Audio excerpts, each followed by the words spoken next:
Hey friends, it's Justin and welcome back to my YouTube channel. I am so excited you are here today to hop along with our Pretty Pink Posh August release video hop. We have so much spooky fun inspiration to send your way with this amazing brand new release. Now we are giving away a $20 gift certificate at each stop along the hop, and all you need to do is leave a comment in the description to enter. So make sure to do that, and when you're done watching my video, head on over to the next stop, which is Caitlin Anthony, and make sure to watch her video, leave a comment there, and give her some love as well.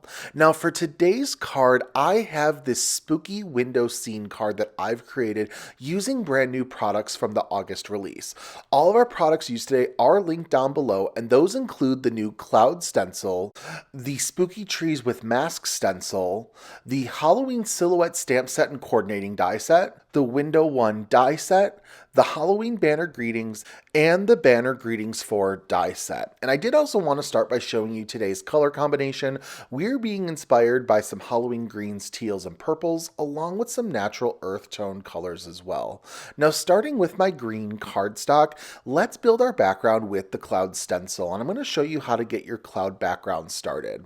What you want to do is take one of the edges of your cloud stencil and you want to begin to position it onto your cardstock.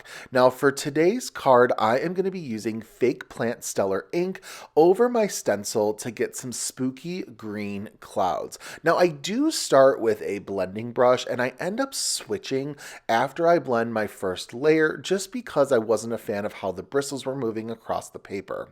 But I'm just starting on the stencil itself and then blending onto the paper in an upward motion, making a circular motion.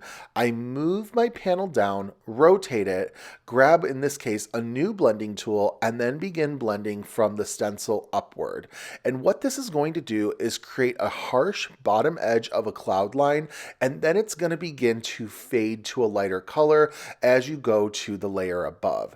And what you're going to want to do is once you're happy with each of the lines of clouds, you are going to rotate your stencil, move it down, ink blend, and repeat until you're happy with how your scene turns out. Now what I'm going to do next is use my spooky trees with mask stencil to help create a little bit of a scene. And I'm going to use this hill edge of our stencil to blend a brown spooky hill to put for our scene building. Now this stencil does come with the spooky tree masks, but I decided to just mask off each of the trees that I was going to not be wanting to ink blend over with some mint tape, and then we're going to take some Weeping Willow Stellar ink to blend from the edge of the stencil onto our cardstock. Now I'm blending from the edge downwards, very similar to what we did with our cloud stencil, but just in the opposite orientation. Then I'm going to remove my masks, and I wanted to blend a couple spooky trees. So I'm going to start with the largest tree that's included, and I'm going to mask off the areas of the stencil that I don't want to transfer ink onto my paper. So we're going to start with some Black Widow Stellar ink, and I'm going to take a small blending brush, dab off my excess. My Black Widow ink is quite on the juicy end, and I am going to then blend over the stencil to get a super dark tree, and I just love how this creates almost like a spooky tree silhouette. Very carefully, I'm going to remove my tape and then reveal my awesome spooky tree in that Black Widow ink. Now I'm also going to blend up this little tree as well using that same Black Widow ink, and I'm trying to play with some dimension and perspective to make it look like there's a second spooky tree further off in the distance.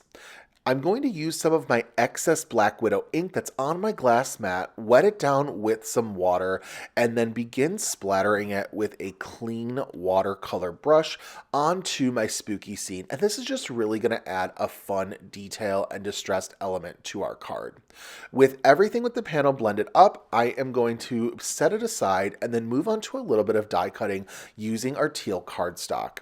I'm pulling in the window dies number 1 set, and I am going to try my best to tack down one of the window dies. This one has the large square opening with some mint tape as centered as possible.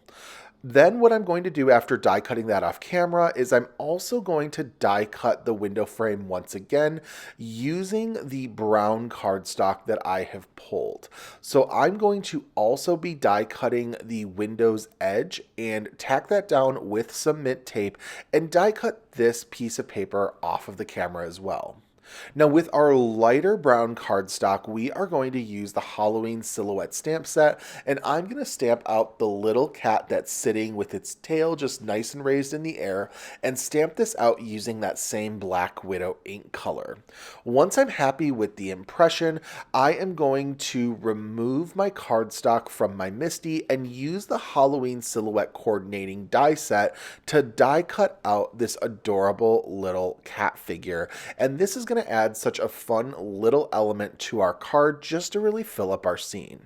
Now you can see all of our elements ready to go, and I wanted to do a little bit more ink blending, particularly on our window die cut element that we're going to layer on top of our ink blended scene with our spooky trees and our cloud stencil.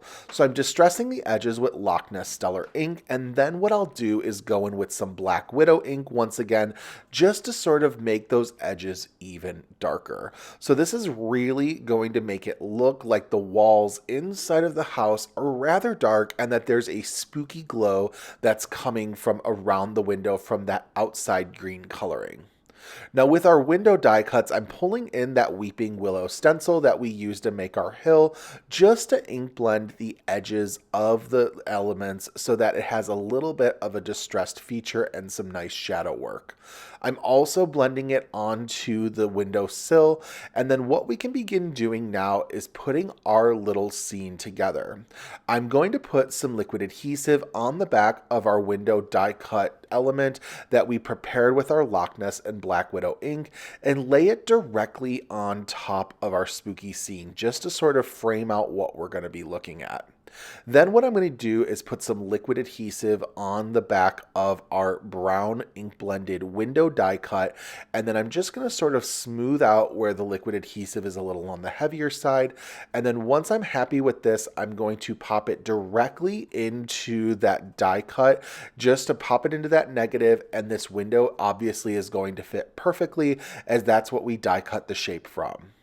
Now I'm going to use this little cat silhouette and adhere it to our windowsill. Now the windowsill is not yet adhered to our card, and that's because I'm going to add foam tape to the back of it and then line it up, and this is going to give some really fun dimension to our windowsill to make it look like it's popping out a little bit more from the wall than where the window is.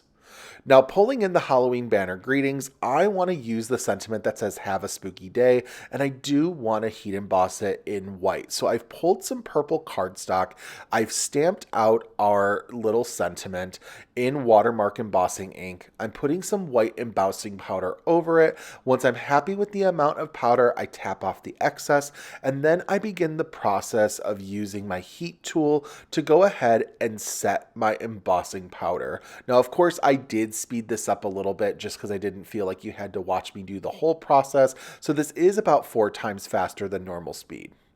Using the Banner Greetings number 4 die set, I've selected one of the dies that I'm going to use to die cut out our sentiment, and then I also want to do a little bit of ink blending, so I'm using residual Black Widow ink from my blending brush to blend onto the edges of our purple sentiment banner to give it a little bit of distress work to really match the vibe of the card.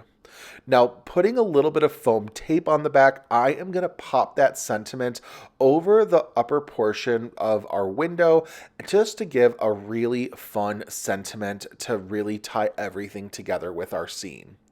I'm going to add liquid adhesive to the back of my panel and adhere it to a prepared A2 card base that has a top fold. Just because I'm really digging top fold card bases lately, I think that this card is the perfect fit for one. And there you have it. We have today's card all finished, and oh my goodness, I am just so ready for Halloween. This card puts me in the mood for it, and I think that you're just going to love creating with all of these products along with everything else the Pretty Pink Posh August release has to offer.